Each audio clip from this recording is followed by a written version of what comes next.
What's up guys, and welcome back to my channel. Today, let's talk about bar carts. This totally came from the idea of, when people do the whole like, what's in my purse videos, I was like, I need to do a what's on my bar cart video. Okay, so a little backstory on this bar cart. I actually bought it probably like 5 or 6 years ago for my husband for Christmas. It was just when bar carts were like becoming a thing again, they went back in style. But the stores really hadn't caught on. So I had to have one, but I couldn't find any. So I went to an antique store, and of course I was looking for like a trendy kind of brass metal one. They had a couple there, but I wasn't really a big fan. So I settled on this wooden one. And I'm really glad I did because it actually matches a ton of my furniture in my house now. And it's actually a very usable bar cart. The sad thing about bar carts is that even though they're cool to like hold a few things, they're so impractical if you want to actually have a place to make cocktails. I mean, when I bought this thing, I was envisioning me like, wheeling it around the house and being like, oh, would you like a tableside cocktail? Totally not the case, because there's so much stuff that you need if you want to have a home bar, and a bar cart just can't hold it. So we quickly had to upgrade when we bought this.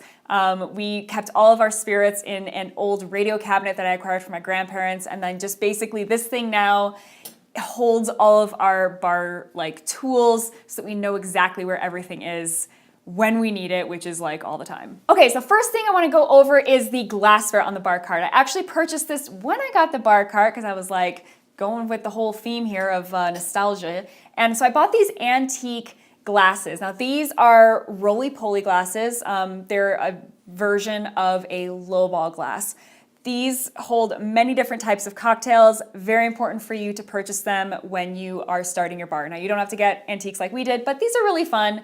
Thank God we haven't broken any yet. Along with that, we also purchased these Highball glasses because they are the same collection.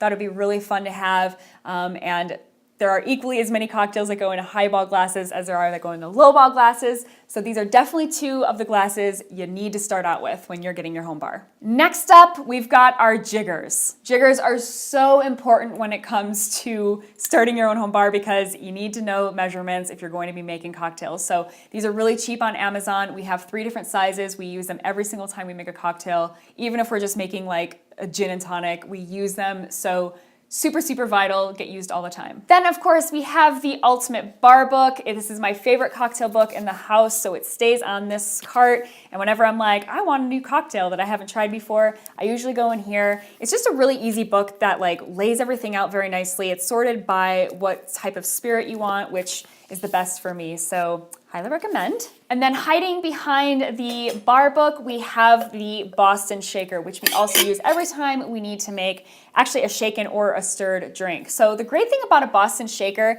is that it's got a rubber lining on the top of the glass so that when you need to shake the glass, it seals itself so that nothing leaks out. There's a lot of other fancy cocktail shakers out there, guys, but I don't feel like, I don't know, I've always had bad luck with them. They'll usually start leaking and you get stuff all over the place. It's bad. So I highly recommend the Boston shaker. Okay, diving into other utensils, I will just throw this guy out here for just a second. I bought him when we were building this bar, and it was a terrible purchase because we never use it. So there was a nice like vegetable peeler on here. Well, not vegetable, but like to peel your lemons and limes if you need a garnish. A cheese knife, can't tell you I've ever used that. I don't make the cocktails though, Andrew does. But I don't think he's ever used that. This is a Zester, which I really wish that we actually used because we just bought one for the kitchen. Oops.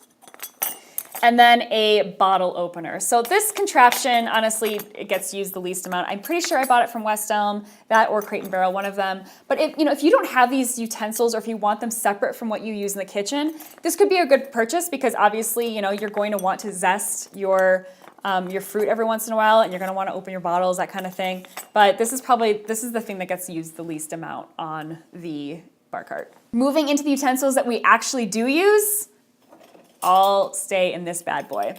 So, oh my gosh, there's so much. We have the muddler, always necessary for muddling my old fashions.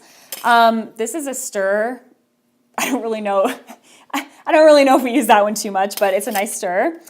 This is, oh my gosh, what is this? Oh, a strainer, duh. So this is a very very useful thing when we are using our cocktail strainer, because the Boston shaker doesn't have a strainer on it, so that's important. This stir gets used a ton. It is a bar spoon. Gosh, I'm terrible. I should have researched all this stuff beforehand. But bar spoon, really good because it's so long, so it can stir our cocktails very nicely. This is a whisk used for whisking cocktails. You'd think that we wouldn't use it very often, but it actually comes in very handy, and I love how tiny it is. And then the other things in here, it looks like we have some ice tongs, which hardly ever get used. What is this contraption? Bottle opener that I don't think we need. And metal straws.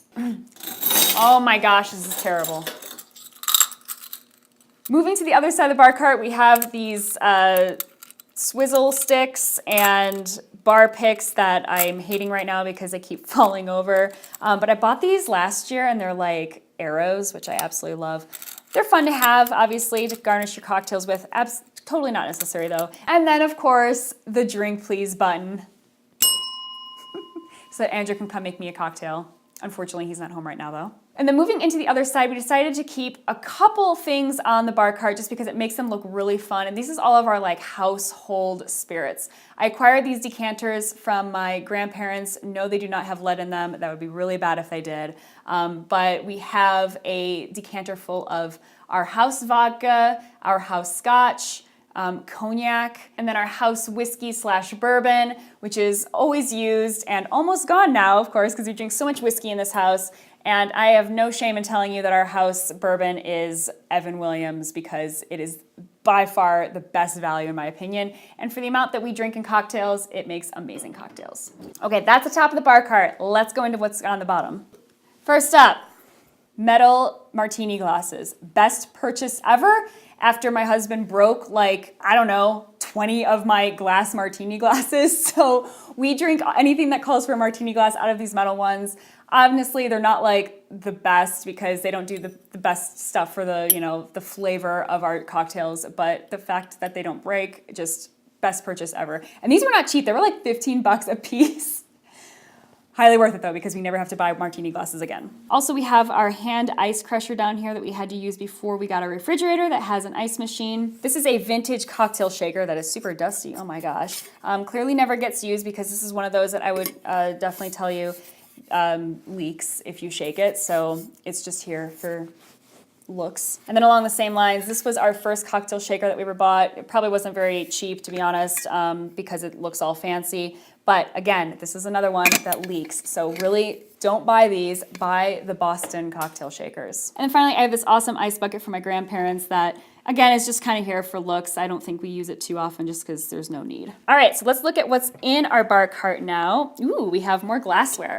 So these are some new glasses for us. We call them King's Cups.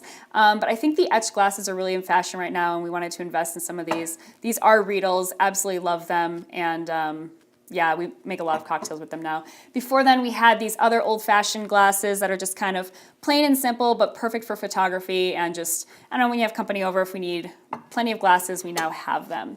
And then a couple of months ago, my friend found these at an antique shop. So yes, they are the shot glass form of matching glasses for our roly-polies and highballs that are on top. And then down here we have our Luxardo cherries that we have to keep a large supply of because heaven forbid we ever run out of them in this house. By far the best cherries to put in your cocktails, definitely worth the investment. We've got a couple of other cocktail picks from our favorite cocktail bar in Las Vegas, and looks like some cocktail sugar crystals that never get used.